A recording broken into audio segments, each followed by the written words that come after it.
بسم اللہ الرحمن الرحیم۔ السلام علیکم۔ حسن بن صباح کی جنت۔ تاریخ میں دو عرضی جنتوں کا ذکر ملتا ہے، ایک شداد کی جنت جسے باغ ارم کہا جاتا ہے، اور دوسری 5ویں صدی ہجری کی عرضی جنت جس کا خالق ایرانی شیعہ حسن بن صباح۔ حسن بن صباح حمیری 5ویں صدی ہجری کا پراسرار اور فریب اور منافق ترین کردار ہے۔ حسن بن صباح نامی یہ شخص نظام الملک، خواجہ حسن طوسی، جدید علم کلام کا بانی، ابن رشد اور مشہور شاعر و مفکر بے مثال سائنسدان عمر خیام کا ہم اثر ہم درس تھا۔ اس نے اپنے لیے شیخ الجبال کا لقب استعمال کیا۔ سلجوکیوں کا دور حکومت تھا۔ ترک جنگجو ایک طرف مغرب میں صلیبیوں سے نبرد آزما تھے اور مشرق کی سمت منگول کی یلغار کو روک رہے تھے۔ اسی دور میں فرقہ باطنیہ نے سر اٹھایا، جنہیں تاریخ میں فاطمی بھی کہا گیا ہے۔ حسن بن صباح، جس نے منافقانہ پالیسیوں کے ذریعے اسلام کی بنیادیں کھوکھلی کر کے رکھ دی۔ حسن بن صباح اسی باطنی فرقے کا موجد تھا جس پر ہاتھ ڈالتے بڑے بڑے مسلم حکمران ڈرتے تھے۔ دنیا میں جتنی مشہور شخصیت کا قتل اس شخص نے کرایا، اس کی مثال نہیں ملتی۔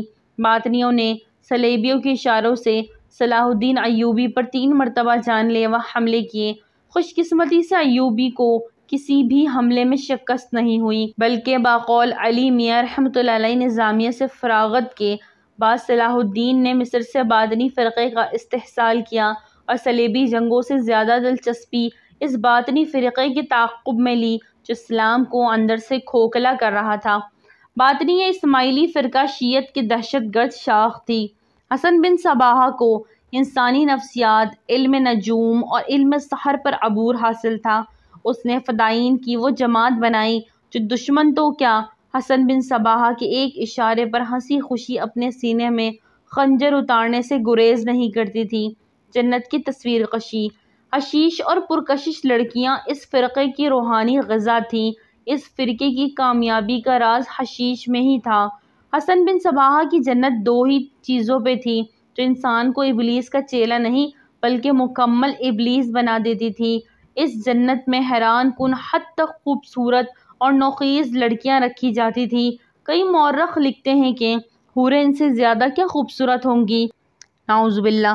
جتنی بھیانک وارداتیں حسن بن صباح نے کروائیں وہ سن کر آج بھی رونگٹے کھڑے ہو جاتے ہیں۔ حسین و نوجوان لڑکیوں کا جو استعمال حسن بن صباح نے کیا وہ اس سے پہلے یا بعد کے ادوار میں کبھی نہیں کسی نے کیا۔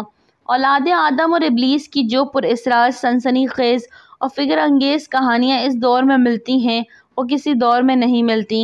ایران کے البروز پہاڑ کے مشکل مقامات پر حسن بن صباح نے خنجر بردار فدائی تیار کیے اور بے پناہ قتل و غارت کی۔ اس کا قلعہ یہ جنت قرار دیا جانے والا مقام ناقابل تسخیر دکھائی دیتا تھا۔ اس نے خوبصورت لڑکیوں کو استعمال کرتے ہوئے جنت کا ماحول قائم کیا۔ وہاں نوجوان لڑکوں کو لا کر حشیش کے زیر اثر مدہوش کر کے تاثر دیا جاتا تھا کہ وہ جنت میں عارضی مدت کے لیے آئے ہیں، لیکن مستقل قیام کے لیے انہیں کچھ ہدایت پر عمل کرنا ہوگا۔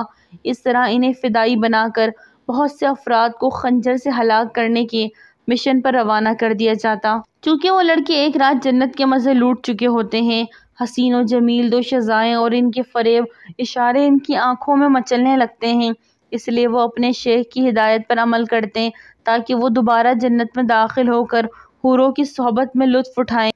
تاہم یہ لڑکے جب اپنے ہدف کو اٹھانے لگ چکے ہوتے ہیں تو وہ بھی کسی اور جنت کے متلاشی کا ہدف بن جاتے ہیں اور کبھی اپنی من پسند منزل تک نہ پہنچ پاتے۔ کئی سالوں تک پہاڑ میں مقیم حسن بن صباح بغداد سے لے کر قاہرہ اور دیگر سلطنتوں کے حکمرانوں کے لیے خوف کی علامت بنا رہا، یہاں تک کہ تاتاری لشکر کے ہاتھوں اپنے انجام تک پہنچا۔ ہلاکو خان نے بے شمار باطنیوں کا قتل کیا، انہیں دار پر لٹکایا اور اس کی جنت کو تہ بالا کر دیا۔